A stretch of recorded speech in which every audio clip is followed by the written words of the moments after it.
Roberta, thanks so much for coming to the studio. And you brought a prop. I brought a prop. The presidential pumps, the golden pumps. What's the story behind the golden presidential pumps? I knew I needed to bring a prop or something for our fun time today, Mel. I was so honored to be the third international president of the Themed Entertainment Association. Monty was first, and then Joe, and then I was the third one, and I was going to be there for 2 years. Peter Chernak was going to be the fourth president. We elected him. And I will never forget, we were at a conference, and after the conference, I thought, this is just really, I've lost my shoes somewhere. Now, I didn't drink and I didn't do drugs, but I lost my shoes. And then at the end of my second year as president, they had this party. And as you know, the party was down in New Orleans at the Kern Brothers, if you remember that. And it was a huge party. And at the end of the party, after an awful lot of shots, moonshine, in New Orleans, those things. Anyway, Peter, then we had this party, and Peter presented me with the presidential pumps, and I went, oh my goodness, there's where my shoes went. That's awesome. And they've been with me ever since, and I thought, wow, I was so honored that he and the team thought that. They knew that, they had some pretty big shoes to fill. Right? So they wouldn't let me keep them. They would hand it to the new president coming in every year until such a point, I don't even remember which president, and they said, well, if you want, you can take them back. And I went, I think I'm going to because they're my shoes. Well, they're kind of like Cinderella slippers. To be president, you have to slip into the shoes, and nobody could qualify. Nobody could fill your shoes. Well, not with the TA. We've had over how many years we've had 3. It's been exciting for 3 of us ladies to head up the organization. Awesome.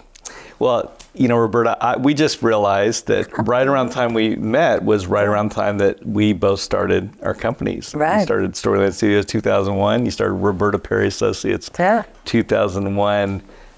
So we celebrate some birthdays and some milestones. So party. 23 years. We're going to have to invite each other to our anniversary parties from now on.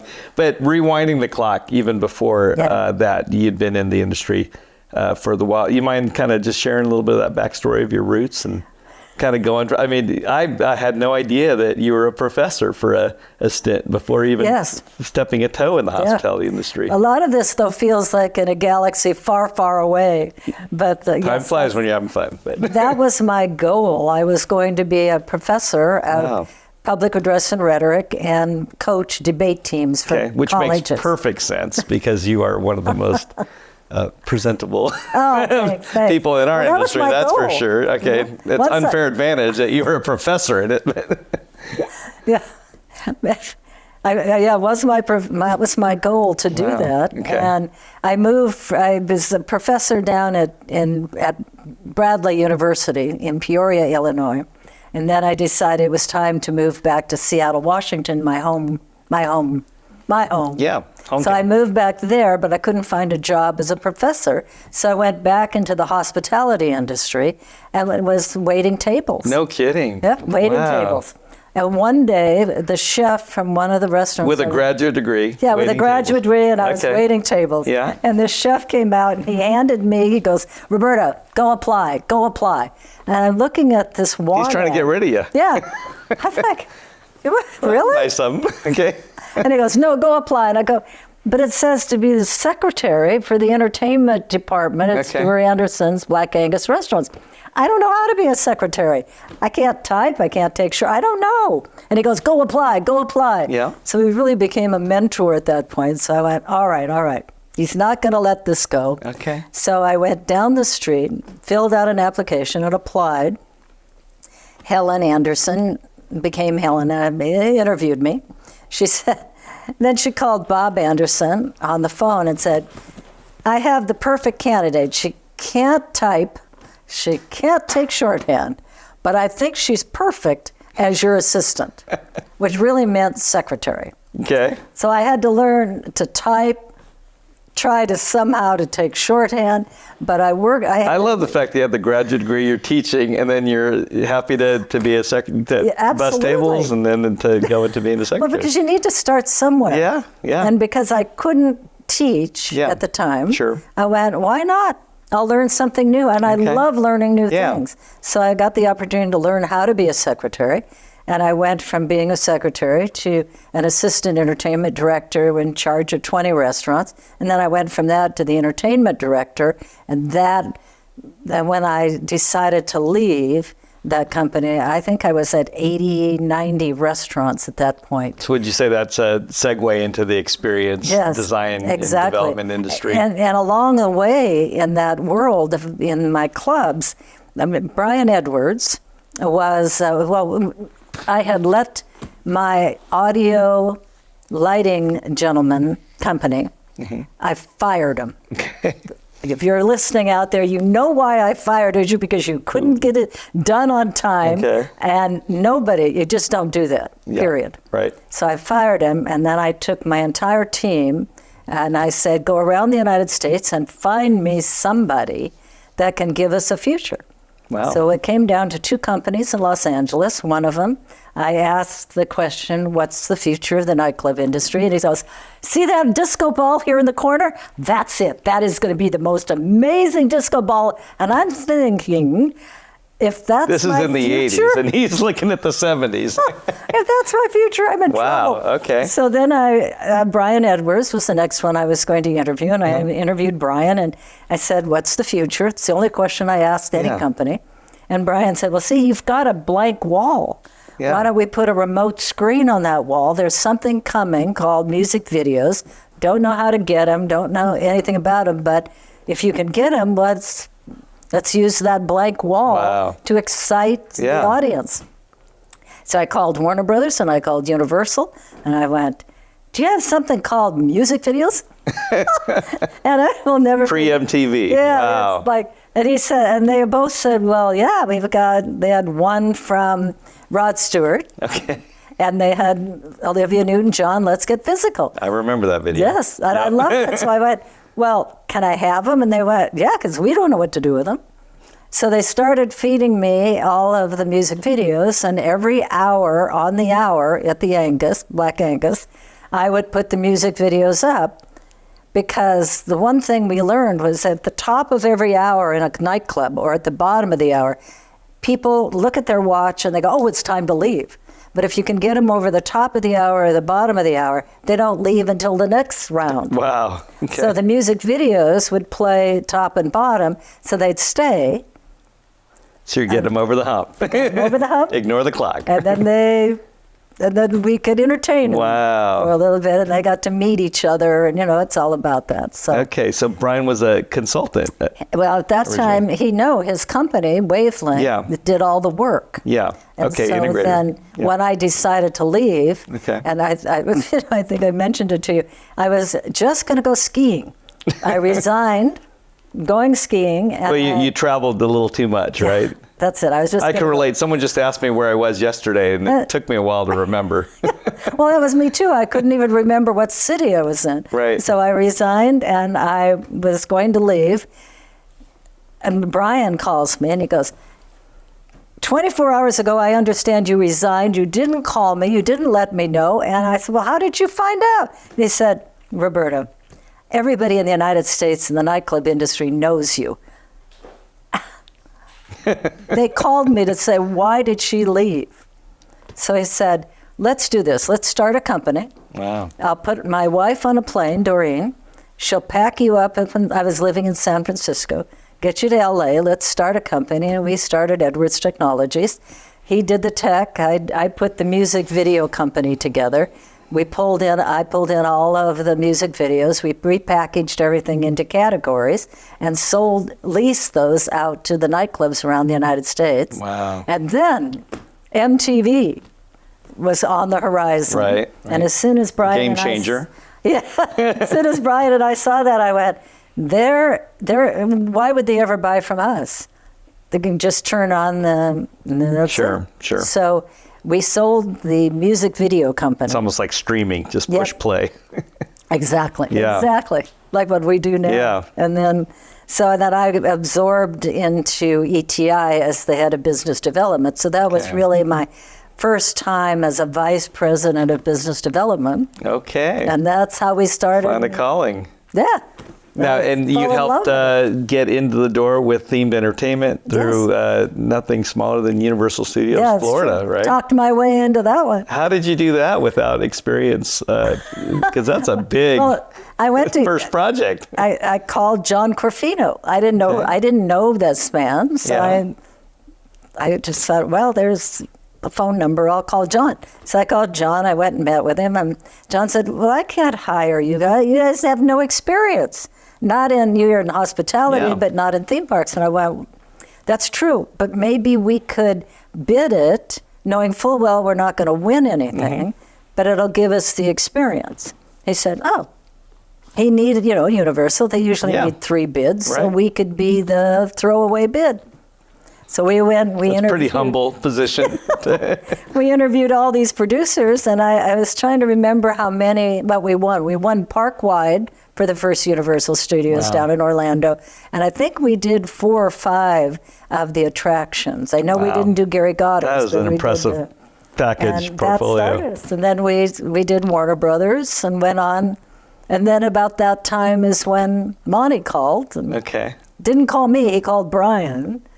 And said, I'm going to get together a few companies to start the association. Well, And Formation of Themed Entertainment Association. And Brian came to me and said, Monty called, and I said, who's Monty? And he goes, well, you'll meet him. Go to this meeting. So I went to the Burbank hotel, and we had this meeting, and there were 30 companies in the room. I remember sitting across from John Lindsay, was on the other side, and there were 2 women in the room, myself and Cindy Allward. Wow. Peter Turner. I mean, I didn't know a soul in there. Didn't even know who Monty was until he stood up, and I went, oh, okay. Well, that's a good-looking guy. Kirk Russell, Monty. Kirk Russell. Yeah. So I volunteered, and then Monty started the nightclubs, the country western, the country bars. Wow, okay.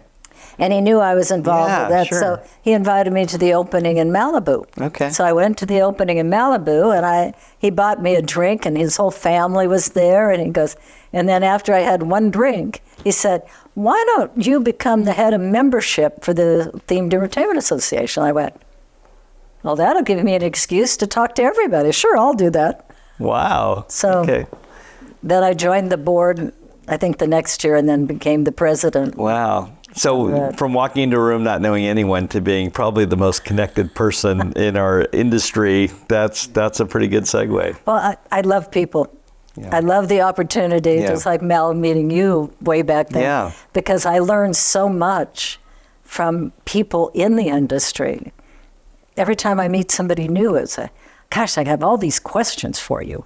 That's such a gift. And I mean, because you sense that genuine openness and curiosity and warmth, and because that's just so different from the traditional networking of, okay, what can I get out of this person? Nothing. Okay, next. The eyes on the name tag. And that's just not, I mean, the difference of that versus actual true relationship building. And it's all about relationship building, networking for the business card. Especially in this industry, right? It's such a undercredited, unknown ghetto of creatives that, I mean, and it's been fabulous because I've gotten to know people like you and the rest of the masters and the TEA. Yeah.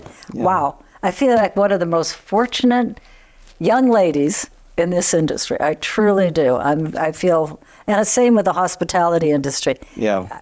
And the good news about building relationships is that you always stay together. Yeah. I'm still great friends with a lot of the people from the National Restaurant Association, the marketing executive group. I was a member of that group because I was running nightclubs at the time, and they asked me as a member to take them out to a nightclub. Yeah. I went, sure. So I started the nightclub tour from hell. That sounds fun. 7 years. We toured Chicago via buses. Okay. Doing that. But I'm really bummed I missed out on that. Oh, it was fun. Okay. It was fun. Awesome. Yeah. So what do you see as parallels between, or compare contrasts of the nightclub industry, the kind of restaurant and hospitality industry versus themed entertainment? It's all about hospitality. Okay. It comes down to it's all about hospitality. Take care of your people. Yeah. Whether it's your employees, because if you take care of your employees or your team members, they'll take care of the customers. Okay. So it's all trickles down, and it comes still down to hospitality. Wow. Because even though, environments and IPs and kind of the latest and the greatest technologies, there's all these different factors, but you think that's a core element that you got to get right. If there's no hospitality, and I think we've all been to places when you walked in, went, this is that's great. I'm out of here. Because there's no feeling the of emotional affinity. Human connection. Right, exactly. Yeah, that's powerful. No hospitality. Yeah. Well, you've been on a lot of projects, on a lot of different, angles from the consultant side, the client side. Any examples that come to mind of taking kind of the learnings from the experience design industry, especially within like a Universal, a Disney, into the quote real world, beyond the berm? Any examples there that, because I know we've been able to stay busy in non-profit spaces and causes as much as commerce. Any examples you can think of where you've been able to take the show on the road? Well, the one that comes to mind and probably closest to my heart is the Cerritos Library, the Library of the Future. Yeah. It was built in Cerritos, California. Right next to my Warren Yes, Warren High School alma mater in Downey. That gorgeous library, titanium. Yeah. I mean, wow, 3 stories high, has an aquarium. In a pretty anonymous community in a basin of LA, but it's quite a amazing amenity for Southern Californians. I still think is under-recognized and underrated. It is, you're right. And one of the things that I loved about it is that they hired me and a couple other people right after it opened. I mean, right at the opening, so I went to the opening to help them explain what they did to the rest of California and to the United States libraries. I was so fortunate because Wayne, who's the chief librarian, was just genius. It's his vision that built that place. So I had an opportunity. So the Walt Disney of libraries. And that's exactly what he said. And I said, well, who do you know? Do you know anybody? And he goes, no, but I would love to meet people. I went, all right. So I called Bob Rogers. Okay. And Bob came down to the library and we decided to do some things. And then I said, you know what? I'm going to call Marty Sklar. Because Marty is a neighbor. Yeah. Of course, he was in a different part of the Laurel Canyon neighborhood. Sure. But he was a neighbor, and I used to always buy his books so I could have coffee with him. Okay, that's great. But I asked Marty, I said, would you mind coming to the library? We'll send a car for you. Come to the library. So he came down and met Wayne and said, this is amazing. Roberta, what do you want to do? And I went, well, I want to put a conference together. We have a 3rd floor conference room that seated 240 people. So I'd love to have you and Bob Rogers and maybe somebody else that you recommend, and we'll put a little conference on. And he said, well, let's bring in Ray Bradbury. Oh, that works for me. So Marty and Ray and Bob, and we put this conference on, and those 3 gentlemen spoke. They were amazing. What a gathering. The community in Cerritos, in a library, in the library, and we filled every seat in that place. Wow! And then we did it again with Bob and Ray and and another gentleman to be the moderator, who I was just blown away. And then the science community said, "Well, you did it for the library. Could we bring those gentlemen to do the Aztec?" When I was here in LA, way back then.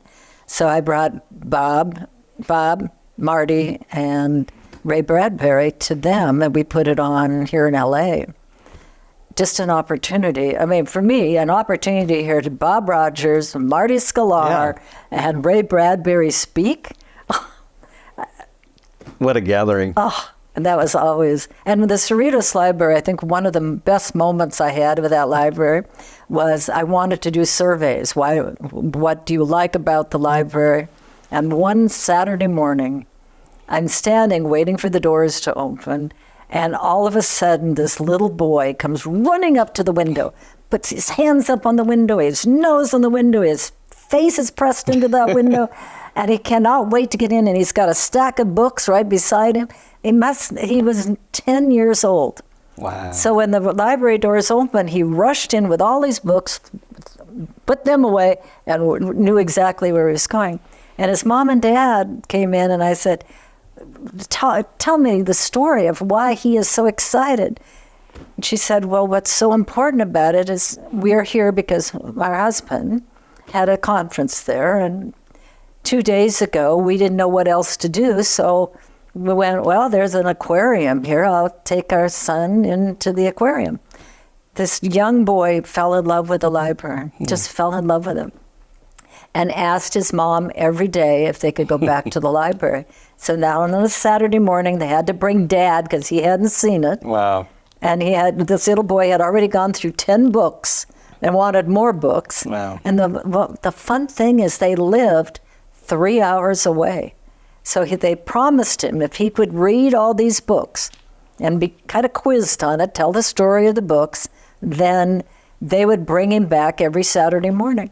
Wow. And that was this That young was the man couldn't destination, wait. yeah. Right, he just couldn't wait to get his next 10 books so that he could come back next Yeah, he got the Saturday. power of words to create worlds, Yes. and The power of vision coming to life in order to impact Yeah. a young boy and a young girl. The girls and boys that would come in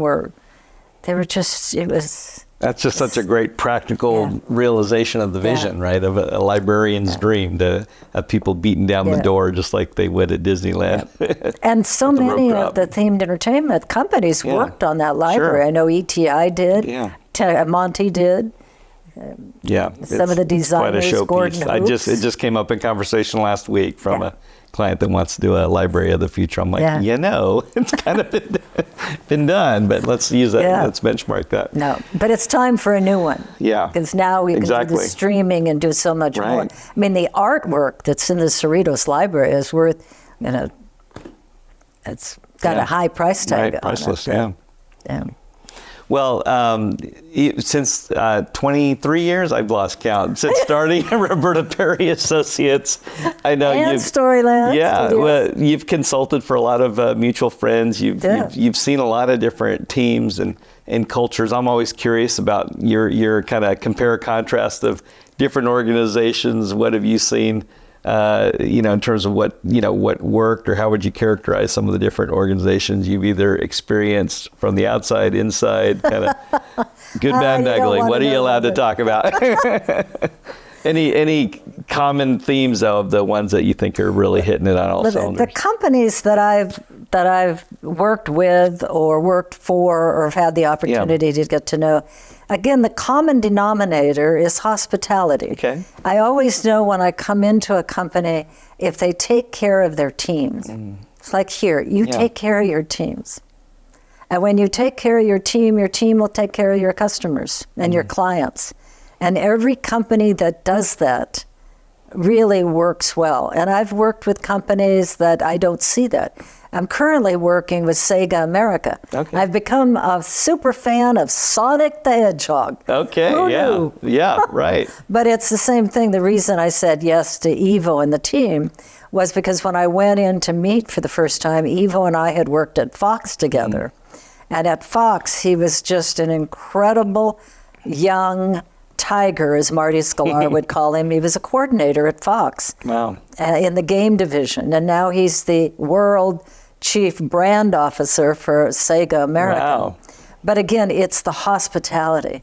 He made me feel so welcome, and I was welcomed from the moment I walked in. The receptionist, JJ, was like, whoa, I mean, I have felt welcome. The way they take care of their people is But that's also a amazing. testament, because your relationship with him as a VP at Fox, and he's a coordinator, and now it's he's reversed. bringing you in, right? At I know, Sega. it's like, and I'm just so proud of him. Yeah. And he's done such an amazing job.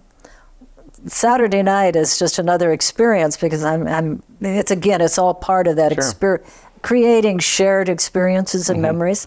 They do 40 concerts a year, and it's called Sonic Symphony. Wow. So I went for the first hour, was all symphonic, and I thought, oh, how nice. And then they take a break, and rock and roll band comes on stage. Wow. I'm on my feet for an hour. And I thought I was out of this business. Yeah. But the audience was so into it, and they were into the audience. They took care of each other. And at the end of that performance, the band and the symphonic orchestra all came together to help us realize again that we're, to love each other. And that's what I feel in companies when I go out, especially with TEA companies. When you walk into a company, do they love each other? Do they take care of each other? Do they treat each other with respect? And do they serve their clients with excellence and with integrity? You can feel that. And when you do, you go, I want to know this company. I want to work with this company. Well, Just I've like always a personally Storyland. felt that you've brought that into the core of the TEA as I've seen Thank it you. gather. I remember my first TEA summit. It was just some business owners around one table in one conference room at the Disney Yeah, Hotel. exactly. And what it's grown into just in the last 20 years. But I've always felt like you were part of that core, creation of that core value and maintenance of that. I've had the honor to be able to be part of it, and you're right. I think one of our first ones was at the Disneyland Adventure. Yeah, exactly, the Adventure right there. Tower. And we had 50 people crammed into this it little was room. tight. Yeah, it was Kelly Reiner from Yeah, and exactly. myself. Yeah. And we just went, oh my goodness, we've got all these friends in there now. Let's do something with them. It was great. Yeah, I we kind of had missed fun. those days. That Yeah, was I do that was too. awesome. Yeah, But me yeah, too. again, thanks for your leadership Yeah. but servants. I think of the word servant leadership is really just a powerful. That's been my pleasure. Powerful thing. Yeah. Awesome. Well, let's open up to some questions if you don't mind hanging out a little bit longer with us. Not a problem. Okay. I love it. Wonderful. Thank All you. right.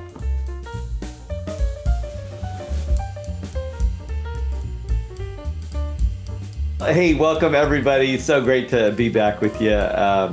I gotta say, I just got back from a week at Dollywood. You kind of remind me of Dolly Parton. Are you guys related at all? You guys Oh, have that don't I same wish. kind of charisma and glow. So yeah, that's definitely a compliment.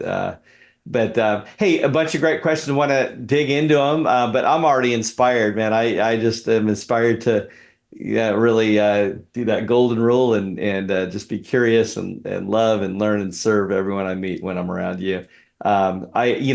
Remembering back to that first TEA summit that we were at around one table, I gotta pass kind of a bittersweet note. I was asked to present one of our first projects after leaving Disney, and was for this mixed use, project for a nonprofit. My co-presenter just passed away yesterday. He was the sponsor of that development. Just an amazing guy.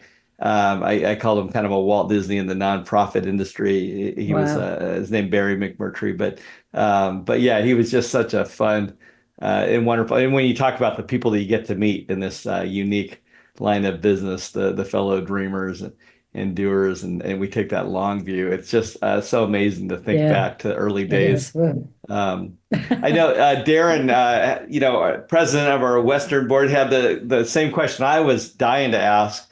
Having been as part of the Themed Entertainment Association really since its inception, gosh, where we are today. I mean, could you have imagined where we are today? What's the compare contrast of whatever you guys thought you were starting back in the day versus where we're at today? That's a very good question. Thanks, Mel, and thanks, Darren. That's actually a great question because I often think about it.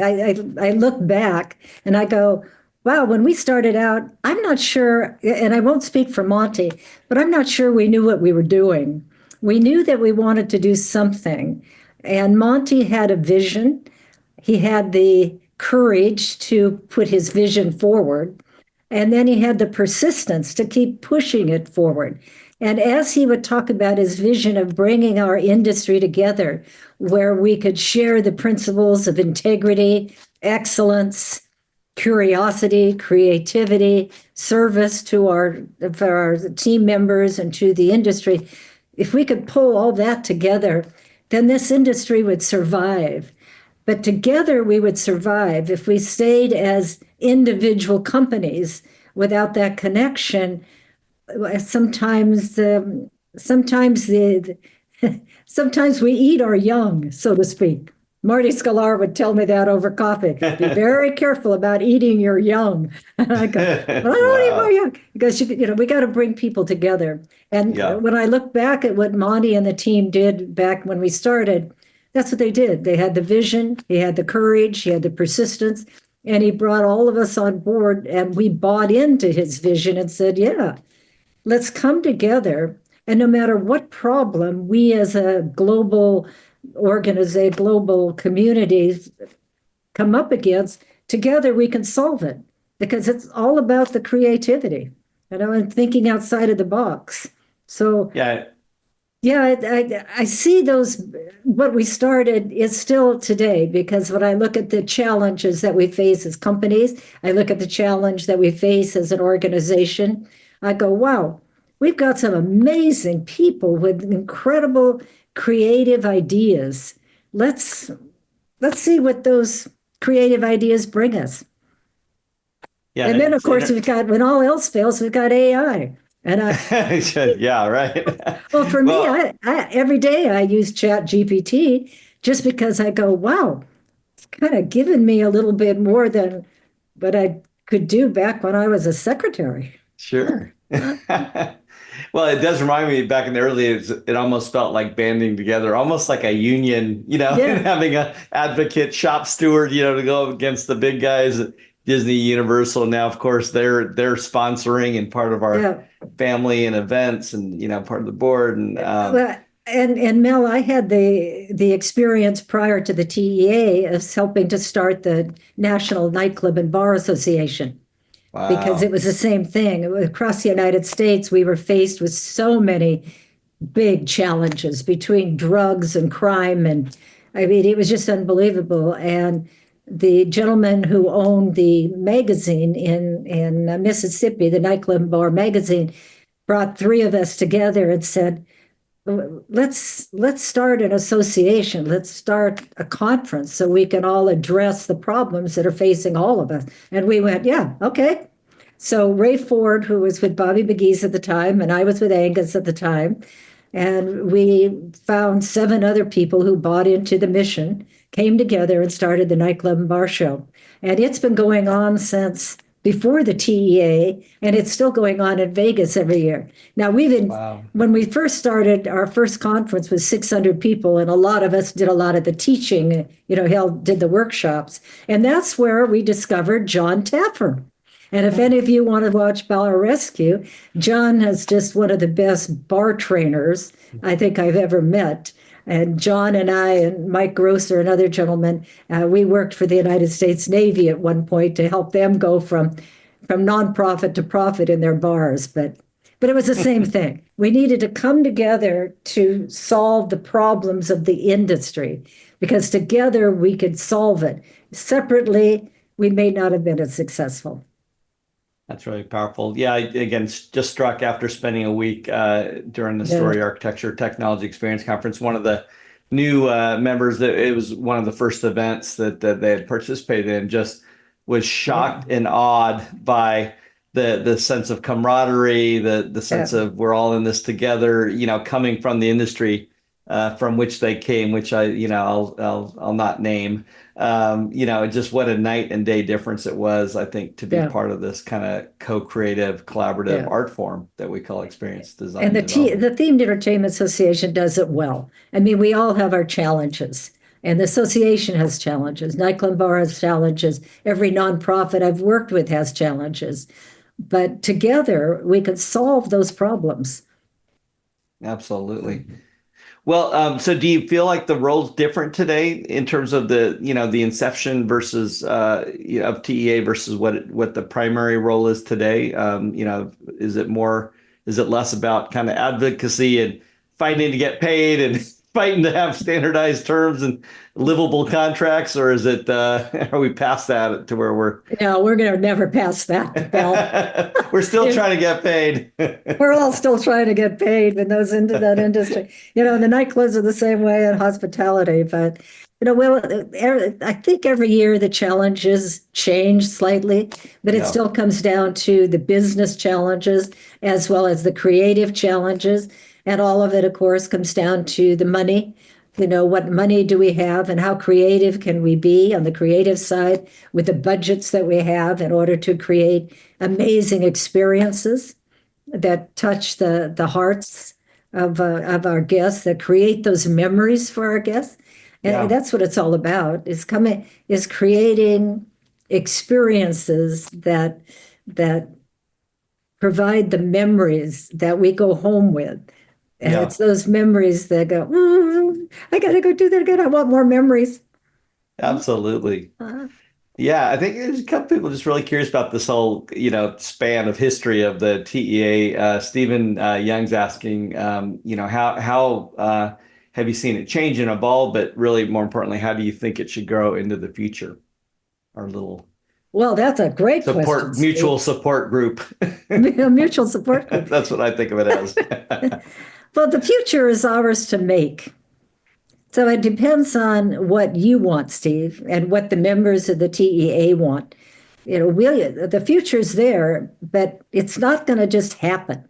Yeah. So we have to decide, what do we want the future to be? And then we have that vision, we carry that vision, and we have the courage to fulfill that vision and the persistence to put it forward.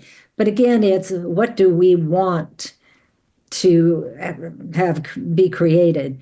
For me, I look at the TEA and other nonprofits who all have a similar vision of changing the world and making the world a better place for all of us to grow and succeed in what we do and what we want to do. And the TEA is part of that.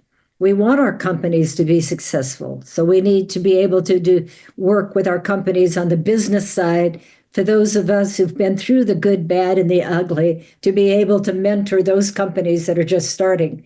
And then on the creative side, the same way. We take what has worked, what hasn't worked, what new things can we do that we've never seen done before.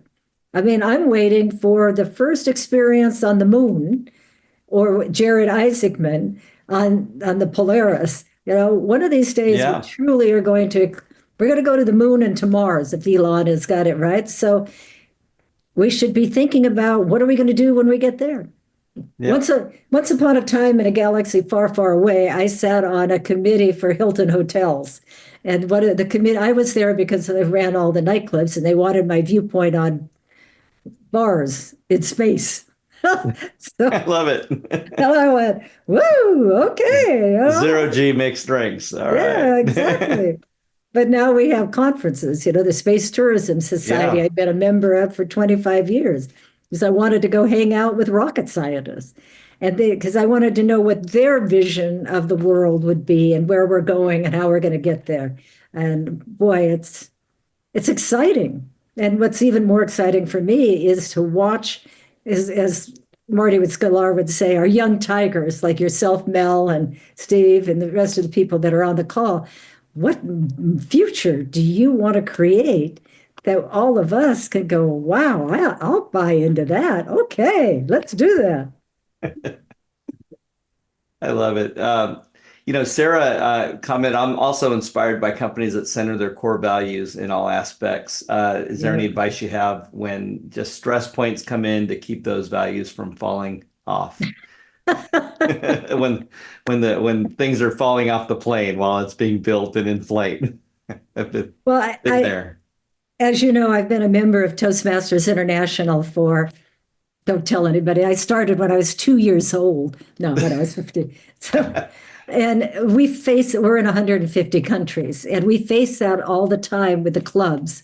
We start strong, and then things happen, and all hell breaks loose, and our core values, which is integrity, excellence, service to our members, and respect, goes out the window when that challenge faces us. So what we've learned over time is when that happens, and I've learned it in companies as well, when that comes up and we think we're going to lose our core values, we sit back down and we do a brainstorming session that it says, why? Why did we start this in the first place? What were our goals back then? What were our objectives? What were our core values? And we get to kind of relive that memory of why we started. Because when we remember why we were passionate about it in the beginning, then the principles come back in, and the reason, the how we do it and the what we do it kind of keeps back and forth. Because I know I keep Simon Sink's book with me all the time, Start With Why. So if something's falling apart, I go, well, why? And then it's what happened? What's the gap? What didn't work? So what can we do to change what didn't work? But more importantly, what worked? And then recreate those successful habits of what worked, whether it's in especially in our businesses. Wonderful. Well, we have a grouping of questions that are centered around you being a master of the craft. And one of those aspects is specifically of just, making connections, whether it's in the name of business development, pulling teams together, leadership. Great question. I know a lot of us can relate, that are naturally more introverted than extroverted. What advice would you have for making connections for those in our industry who are just less naturally outgoing than you? Well, I know you think I probably was. I became this when I started, but I wasn't. I was kind of a quiet. Nah, I guess I wasn't that quiet. My mother would probably say she wasn't that quiet. She'd go out on the base, the softball field and kind of kill them all. So, I don't know. And she wouldn't let me play marbles after I kept beating all the boys in marbles. So she would probably disagree, but I always felt introverted. Let me put it that way. Okay. But one of the things that when I was starting out as a secretary, and we had master's groups in Seattle at the time where you could go for breakfast and learn from those people who had been there, done that. And I would always go. And I asked the question there to a gentleman, I said, I'm a little on the shy side, so what would you recommend? And he said, make it a game. And I'll never forget that. He goes, make networking a game. Go to a networking event and meet 5 people you've never met before, any 5 people, and then you can leave. I went, well, how do I do that? He said, well, try walking in. I went, oh, okay. Try walking in and walk up to somebody and say, hi, my name's Roberta. And he goes, it may not come out that way. It might just walk up and go, hi, my name's Roberta, but don't worry about it. It'll come. You just need to meet 5 people. So I started doing that up in Seattle, and I was in shock how well it worked. And then my voice would be a little bit stronger the next time. I'd go, hi, my name's Roberta. What's yours?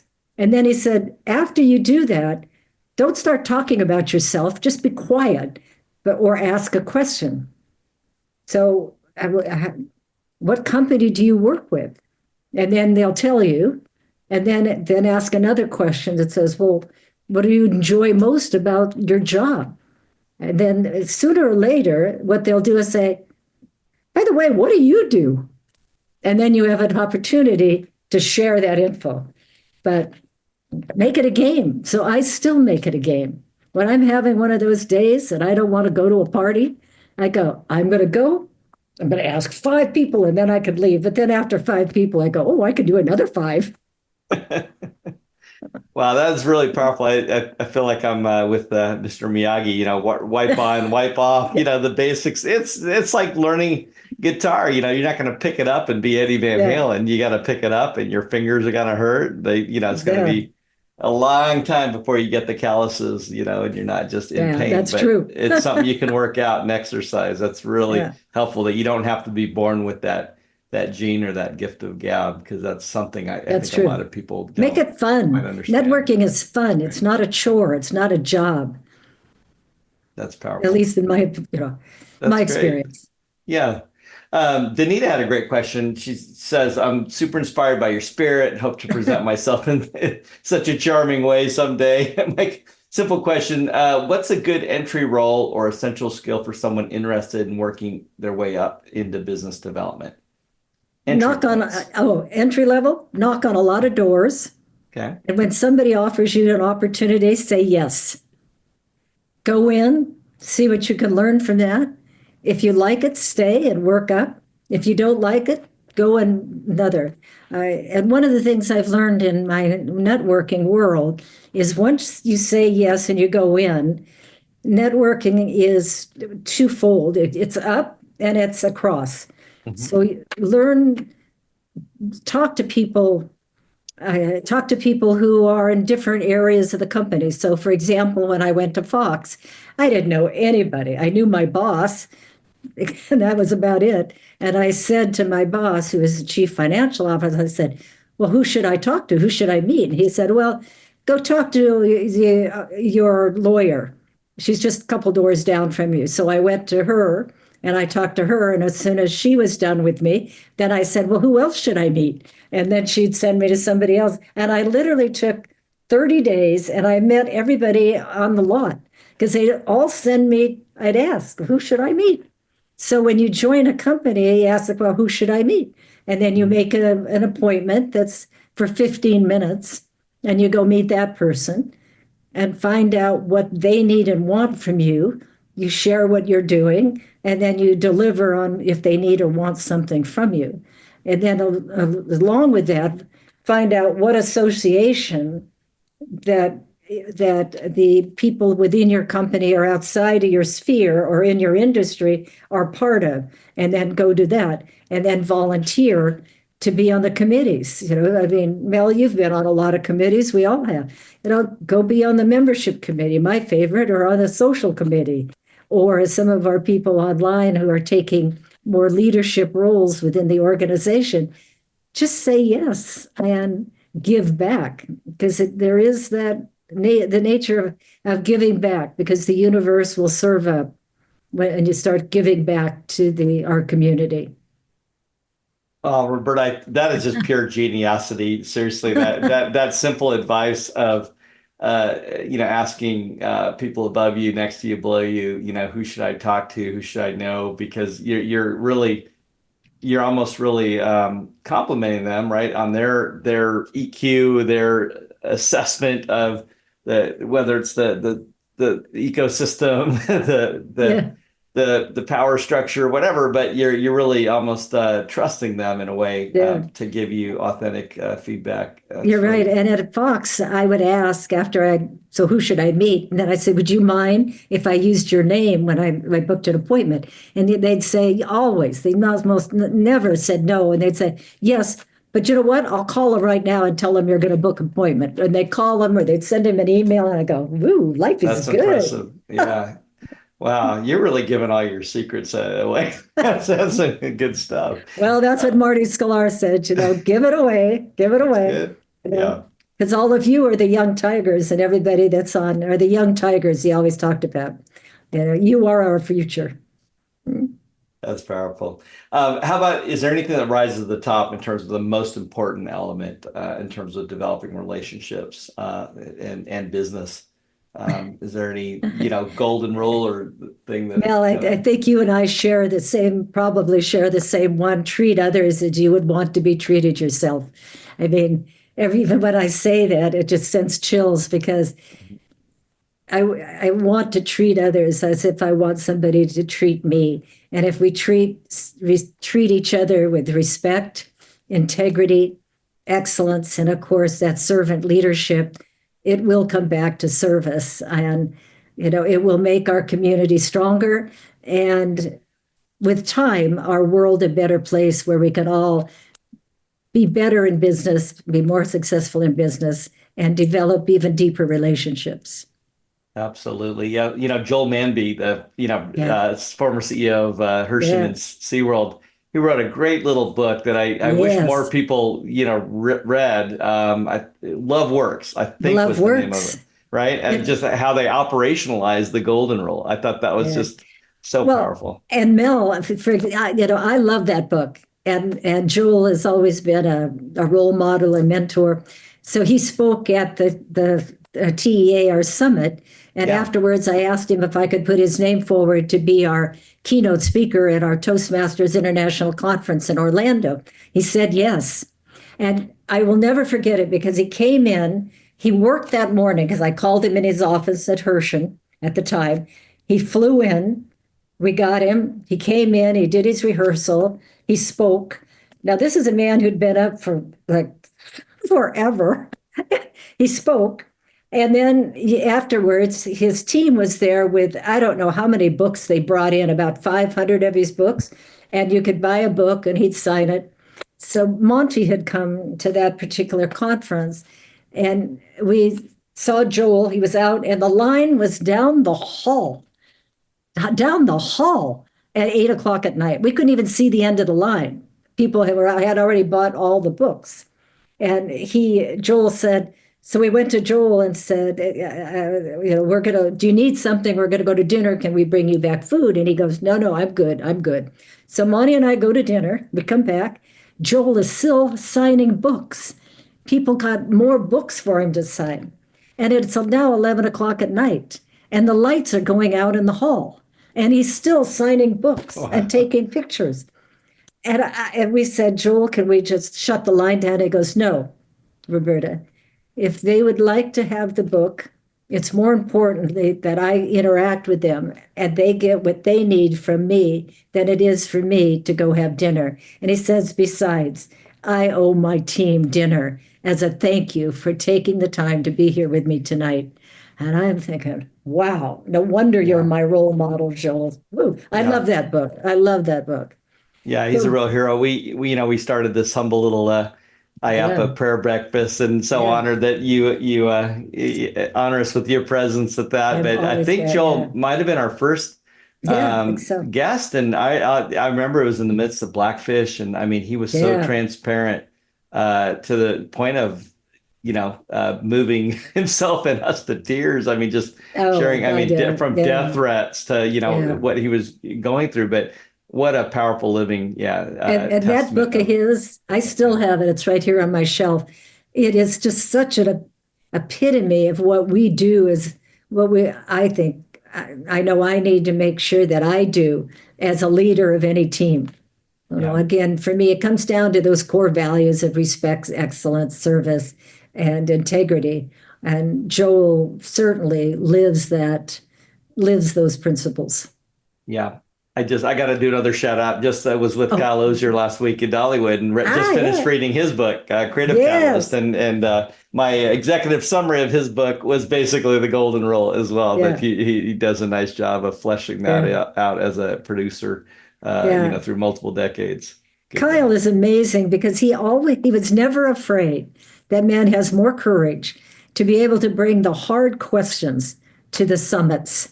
Yeah. So that we had an opportunity to look at those questions and answer those questions and find out how we could change the world because those questions made us all think, not only think with our mind, but think with our heart. What's the right thing to do? What should we be doing? And then once we decide that, how do we do it? What do we do and how? So now Kyle, absolutely. I have his book too that he signed. Yeah. I gave him a ride to Dollywood and I didn't get it signed, darn it. Lisa is asking, are you still mentoring ladies new to the industry? Because she is telling all of them to give you a call. So you want to make sure you still have openings on your dance card. Yes, absolutely mentoring. I was just with one of the former deans of the School of Hospitality in Las Vegas at the University of Las Vegas a couple of weeks ago. And he reminded me that there's a time to build our careers, and then there's a time to harvest. And the harvest means mentoring. And I whenever asked, I mentor in Toastmasters. Right now, I'm mentoring Purdue University as they launch their themed entertainment. So it's not only me, but it'll be several of the maskers that are going to assist them in launching their particular degrees. So mentoring, absolutely. Awesome. Thank you. for being open to that and always No being problem. open. Yeah. Steven's got a fun question. When are you getting back into the nightclub business? Because he wants to join up. Or have you stayed in that? And do you still have a toe in the You water there? know, Are you going to bring back Studio 54 anytime soon? oh God, no, never Studio 54. I'd bring back, there are so many people in our industry that do a great job. But I have to admit, when I went to the Sonic Symphony, and if it's coming to your city, Yeah. and I know it's going to Houston right now, go. Because, I mean, granted, there's a little pop-up bar during the break, which is just perfect, but it's the music that drives it. And yes, I have been approached to get back in the business to consult on a particular one coming up, and I may do that. But then I look at the demographics and I go, nah, maybe not. That's how I got out of it. So maybe I'll just go do the music festivals instead. Sounds good. We'll be there side by side. I've got kind of a little bit of a rabbit hole question. Freddie wanted to know more about the Cirque du Soleil nightclubs, how you see theater, dining, creating a winning blend. I had a chance to do their dinner theater on the Mayan Riviera. Oh, to me, yeah. that was one of the best Cirque experiences I've done them all, I believe, at least all their permanent venues. Yeah. But really powerful. Do you see any synergies there? Oh, absolutely. I loved working with Cirque when I started. Unfortunately, 9/11 happened, as we know, and I had left Fox and was going with a company out of Europe, but then 9/11 happened and they took their money and went home. So a friend of mine said, I called her and said, what do I do? And she said, okay, ding, you're a consultant now. And I went, oh, cool. And then one of our designers in our industry, I won't mention her name, but she's an amazing designer, was contacted by Cirque and who they wanted to create a nightclub. So she recommended me, and then I talked to them and I said, no, Cirque does not belong in the nightclub business because it's called drug, sets, and rock and roll. And if something happens, then it'll affect the brand. So what they did is they had myself and the team, Harbridge International out of Texas, we designed a full-fledged nightclub for them that had different bars and everything that was Cirque. And I was so happy when Cirque put it on the shelf because they said at some point, they'll be able to use, if not all of it, they'll be able to use parts of it for their nightclubs as they go forward. But we always have to remember, at least for me, the purpose. Why a nightclub? Why a bar? And it's simply for people to meet people. That's what it is. Yep. And you don't want to get in the way. You don't want to put so much in the way of people meeting people. If the music is too loud, people don't meet. If the chairs are too far away, people don't meet. If it's tables where you have to sit, depending on the demographic, people don't meet. So it's a full synergistic, holistic look at a nightclub, starting with the why. Why have it? Well, it's because people want to be around people. And that's one of the things that I'm learning again over and over again is that granted, we're buried in our AI, we're buried in streaming, we're buried in that, but yet we want the opportunity and a place to go meet people because we're people. We're people. We're not robots. So the future still belongs to those locations that create the environment of hospitality where people can meet people. And when we do that, everybody wins. Yeah, such a powerful overlap with just the experience, themed entertainment, the Absolutely. Industry, right? Getting people off of screens and Yep. digital addiction and making memories, eyeball to eyeball. Yeah, powerful. And I don't know about you, Mel, but I remember after COVID, and I think a couple of the people are I had a hard time getting back out of the house. And the good news is Susie with Panasonic Hollywood Labs would keep calling me going, get over to my office, get over to my office. We got plenty of space. You got put your masks on. We got plenty of space. Just get out because you'll be a hermit. And I thought, yeah. And then when they allowed us to shake hands, I went, dang, I'm not even sure I remember how. Okay. Well, and now we get to hug. Oh, hug. Oh, woo, life is good. Yeah, I still think some cultures are in that little slow curve getting back to, I think normal so too. humanity. Yeah. Well, related, any projects that you've seen lately that just blew your golden pumps off? Well, I fell in love with the Sonic Symphony. That Yeah, blew my pumps off. sounds That pretty awesome. literally, I did not expect it. And that's for me about what is entertainment. When you go in expecting one thing, and you go away going, "Whoa, my gosh, these are 3,300 super fans, and this is happening all over the planet. What if we could take that character or that feeling and spread that around the planet for everyone to get, and as you probably know, because now I'm a fan of Sonic the Hedgehog, it's all about positivity, and courage and doing what it is you want to do, but doing it within the don't hurting people. I mean, so if you can get me on my feet for an hour dancing to video game music, you got a winner. So anybody could see Sonic Symphony around the world, because I know they were just in the UK. I think they were in Brazil and Chicago and on their way to Houston. Take advantage of it because it's a powerful. It had knocked my pumps off. I shouldn't have. In fact, I shouldn't have worn pumps that night. I should have worn just my dancing shoes. I love it.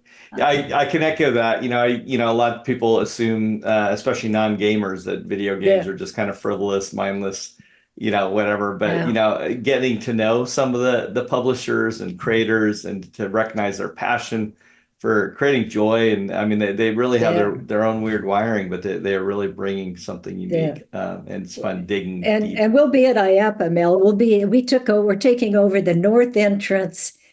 IAPA Expo Lounge. It's going to be called Sonic Green Chill Zone Lounge. Fun. So Awesome.